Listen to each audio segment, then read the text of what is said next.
நல்லா தெரிஞ்சு வச்சிருக்கீங்க. செந்தில் பாலாஜி நம்ம ஆளு கடைக்கு போகாதீங்க. திமுக அதிகமாக கடைக்கு போகிறாங்க. அவன் மனம் தான் மேல போயிட்டு இருக்குது. ஒரு பாட்டிலுக்கு 10 ரூபா அவர்கள் கூடுதலா அந்த டாஸ்மாக் கடையில் வாங்கினாங்க. ஒரு நாளைக்கு 1.5 கோடி பாட்டில் விற்குது டாஸ்மாக் கடையில். அப்படின்னா மேலிடத்துக்கு ஒரு நாளைக்கு கிட்டத்தட்ட 15 கோடி போகுது. மாசத்துக்கு 450 கோடி, வருஷத்துக்கு 5400 கோடி போயிருக்குது. 4 வருஷத்துல 4.5 ஆண்டுல சுமார் 22,000 கோடி டாஸ்மாக் இருந்து மட்டும் இந்த 10 ரூபா வசூல் பண்ணி மேலிடத்துக்கு போயிருக்குது.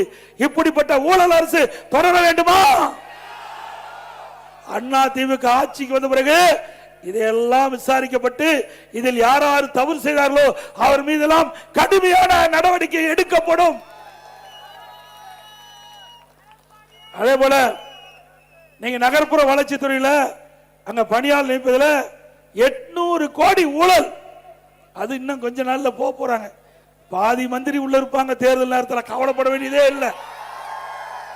நாமெல்லாம் ஃப்ரீயா போய் ஓட்டு கேட்கலாம்.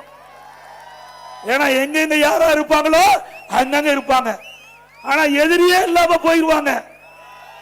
அது எந்தெந்த கட்சியில எங்க போவாங்கன்னு தெரியாது. ஆனா பத்திரமா போய் இருக்கிற இடத்துல இருப்பாங்க.